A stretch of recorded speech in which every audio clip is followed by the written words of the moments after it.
નમસ્કાર દર્શક મિત્રો, શિખર ભારતના ડિજિટલ પ્લેટફોર્મ પર આપનું સ્વાગત છે। વાત કરીએ સમાચારમાં તો જે રીતના વડોદરા એ સંસ્કારી નગરી કહેવાતી હતી, પરંતુ કેટલાક સમયથી વડોદરા ખાતે પડી રહ્યા જે ભૂવા, એના કારણે હવે વડોદરા એ ભૂવા નગરી તરીકે ઓળખાશે। કેટલાક સમયથી વડોદરા ખાતે રસ્તા ઉપર ભૂવા પડી રહ્યા છે અને ભૂવા એ પણ નાના નથી, પરંતુ ખૂબ મોટા પ્રમાણમાં ભૂવા જોવા મળે છે, જેની અંદર એક ઊભીને ઊભી ગાડી પણ જતી રહે। જો ભૂવાની વાત કરીએ તો અત્યારે હાલ અમે ઓએનજીસીથી હજીરા તરફ જતા જે રસ્તો છે એ રસ્તા ઉપર ભૂવો પડ્યો છે। એક્ઝેક્ટલી તમને કહીએ વિમલ સોસાયટીની સામે ને હજીરાથી ડેરી 3 રસ્તા એટલે કે મકરપુરા તરફ જતા એક ભૂવો પડ્યો છે, જે ભૂવો ખરેખર ખૂબ ઊંડો છે અને જે સમય પડ્યો છે કદાચ કોઈક વ્હીકલ આવતી અને જો અંદર જાત તો કોઈક પ્રકારની જાનહાનિ થાત, પરંતુ કેટલાક લોકો જે છે જે આગળ પાછળથી આવી રહ્યા હતા એમની સાથે ચર્ચા કરીશું કે શું ઘટના બની હતી અને કેવી રીતના બની હતી। આપનું શું નામ છે ને કેવી રીતના ઘટના બની? મારું નામ હેમરાજસિંહ ચૌહાણ છે અને અમે અહીંયાથી નીકળતા પ્રસાર થઈ રહ્યા હતા અને અમારે આગળ એક 4 વ્હીલર રિક્ષા જે ખાડામાં પડી જમ્પ થતી, અમારે નીચે જોવું અને ગાડી એની પર જતાં પહેલાં અમારે સાઈડમાંથી જ નીકળી જવું, કે ભૂવો હતો નાનો, એનાથી ધીરે ધીરે વધી ગયો। બીજી વસ્તુ કે આમાં મિત્રો તો ભૂવો પડ્યા, બધાને 5-6 જણા ટોળા થઈને અમે ઝાડનું એક રક્ષા માટે એક ઝાડ તોડ્યું, એના માટે બીજા લોકો ગાડીઓ આવડ જવડ થાય એના માટે અમે રક્ષા માટે અહીંયા આગળ ઊભા છે। રિક્ષામાં એટલે આશરે કેટલા જણ હતા? રિક્ષામાં પેસેન્જર જોવા જાય તો સમથિંગ પાછળ 2 અને 1 ડ્રાઈવર હતા। એટલે કોઈ લેડીઝ કે કોઈ છોકરો? ના, ફેમિલી હતું અત્યારના ટાઈમે ફેમિલી હતું, પણ આ અમારી નજર પડતામાં જ કદાચ એ ભૂવા ઊંડો પડ્યો ને રિક્ષા કદાચ એમાં તો અકસ્માત તો તકલીફ પડી જાય એમને। જો કે આ તો અમારા ભાઈઓ બધા ઊભા હતા, બધા સાથ સહકાર સારો આપ્યો કે આ કારણ કોઈની સાથે ઘટના ના બને। તમારું નામ? હેમરાજસિંહ ચૌહાણ। મિત્ર, આ હેમરાજભાઈ હતા, એક રાહદારી હતી, જેમને કીધું કે અમે લોકો પણ ક્યાંકથી આવતા હતા અને અમારી આગળ એક રિક્ષા પછડાઈ ત્યારે નાનો ભૂવો હતો અને પછી તરત જ એ ભૂવો મોટા પ્રમાણમાં સ્વરૂપ લઈ જાય। ફરી હું કહીશ કે એક ભૂવો બતાવવામાં આવે, જે રીતના ભૂવો મોટો સ્વરૂપ લઈ રહ્યો છે। આ તમે સાઈડમાં પણ જોઈ શકશો કે ધાર પડી રહી છે અને હજી પણ ભૂવો ઊંડો થાય। થોડાક સમય પહેલાં સુસન સર્કલ ઉપર બી 10થી 15 ફૂટ લાંબો ભૂવો પડ્યો હતો અને એના પહેલાં જે રીતના કહીએ તો આપણે ઓક્ઝિલમ સ્કૂલની આગળ પણ એક ભૂવો પડ્યો હતો। અત્યારે કદાચ એવું કહેવા જઈએ તો ખરેખર વડોદરાની જનતાને રસ્તા ઉપર ચાલતા પણ ભયજનક લાગતો હશે કે ક્યારે અચાનક ભૂવો પડે ને જાનહાનિ થાય। જે રીતના તંત્રની કામગીરી છે, જે રીતના રસ્તાનો સમય દેખાઈ રહ્યો છે કે અત્યારે આ તો રાહદારી હતા તો એમને આ ઝાડ પાડ્યું, કદાચ આટલા વાગે કોઈ રાહદારી ના આવે ને મોટી જાનહાનિ થાય તો શું સમસ્યા થાય। આપણી જોડે બીજા એક રાહદારી છે, એમની સાથે પણ વાત કરીશું। જે રીતના ઘટના બની રહી છે શું કહેશો?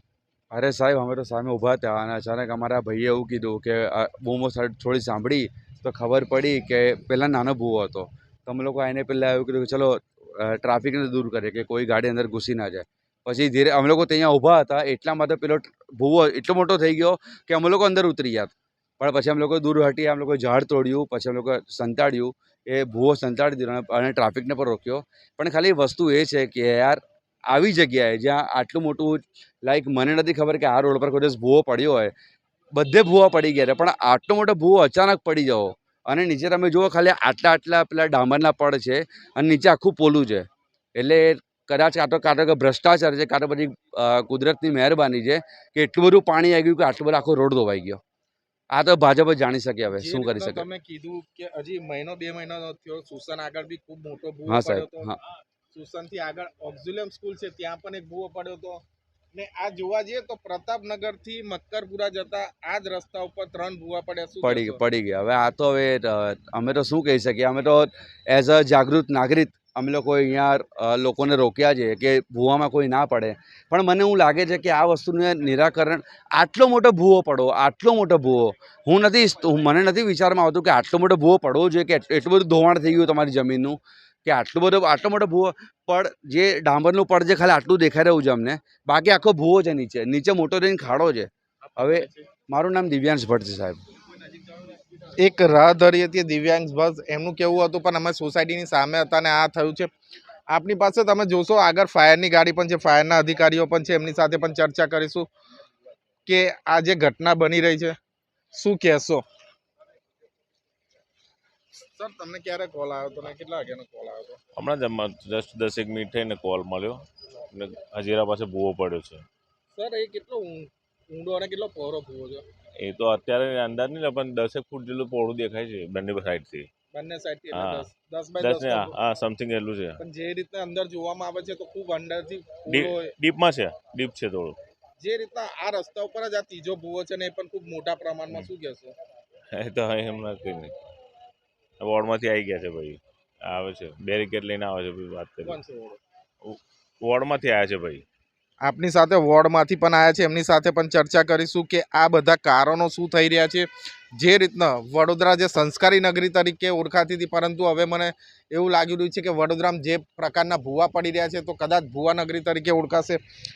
શું કહેશો આ ભૂવો પડવાનું કારણ? લગભગ ડ્રેનેજ લાઇનનો પ્રોગ્રામ લાગે છે. ડ્રેનેજ ચેમ્બર બાજુમાં જ છે, એટલે ડ્રેનેજ લાઇનનું જ ભંગાણ થયું હોય ને એના કારણે ભૂવો સર્જાયો હોય. પરંતુ આ એક તો છે, પણ આગળ પણ હા, એ પણ ત્યાં ડ્રેનેજ લાઇનનો પ્રોબ્લેમ છે. એ પણ ડ્રેનેજ લાઇનનો પ્રોબ્લેમ થયો. ડ્રેનેજ લાઇનના જ છે બધા ભૂવા, એટલે પ્રોજેક્ટ ડિપાર્ટમેન્ટમાંથી એ લોકો કરશે. તો આ જે આગળના જે બે ભૂવા પડ્યા તો એને જોઈને આ સંદર્ભે કોઈ કાર્યવાહી કરવામાં નથી આવી? નહીં, એટલે એકચ્યુઅલી અંદર કોઈ લાઇન ભંગાણ થઈ હોય તો આપણને તરત ખબર ના પડી હોય. આપનો પરિચય? હું કુણાલ શાહ, વોર્ડ 17માંથી. મિત્રો, વોર્ડ 17ના જે વોર્ડના અધિકારી કુનાલભાઈ હતા, એમની સાથે પણ ચર્ચા કરી છે. એમનું કહેવું છે કે ડ્રેનેજનું ભંગાણ, જે કે કદાચ પાણીની લાઈન અંદરથી ભંગાણ થઈ ગયું હોય એના કારણે થયું હોય.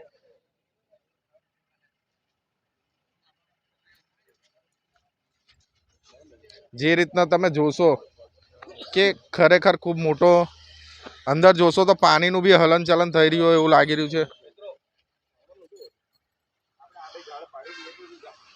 જે પ્રકારની છે આગળ તમે જોઈ શકશો કે પોલીસે પોતાની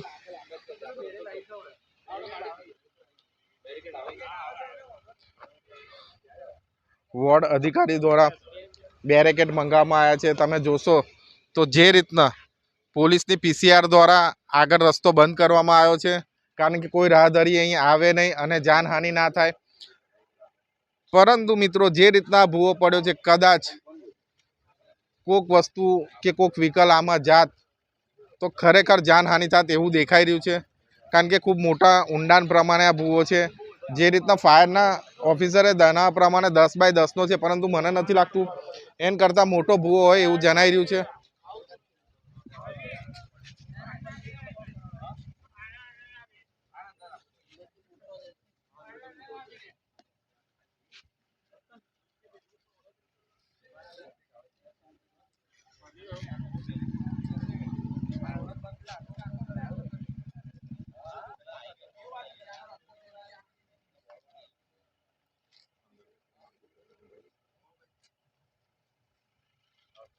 આમાં જશે તારો વોર્ડ આમનો ખાસ લઈ લો વે રોનક વે જો કોમલ નહીં મજા આવે આજા નામ લઈ લે.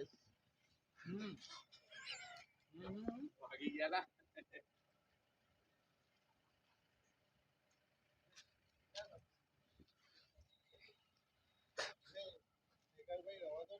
મિત્રો, જે રીતના ખરેખર આ જે ભૂવા પડ્યો છે એ ખૂબ ઊંડો છે. ફાયરની ગાડી આવી ગઈ છે, પોલીસ તંત્ર પણ હાલ સ્થળ પર ઊભું છે. જે રીતના અત્યારનો સમયગાળો તો વરસાદના છાંટા ચાલતા હતા, પરંતુ ભગવાનનું માનવું અને કુદરતનું કહેવું કે કોઈ જાનહાનિ સદનસીબે થઈ નથી અને પાછળથી આવતા રાહદારીઓ દ્વારા સહી સલામત રીતે ઝાડ પાડીને ભૂવાને રોકી અને આગળના રાહદારીઓને કોઈને અકસ્માત નડે નહીં એ પ્રકારની સુવિધા કરી દીધી છે. વોર્ડ 17ના કોઈ કર્મચારી આવ્યા હતા, એમના દ્વારા બેરેકેડ પણ મંગાવી દેવામાં આવ્યા છે. હાલ પોલીસ પણ સ્થળ પર ઊભી છે.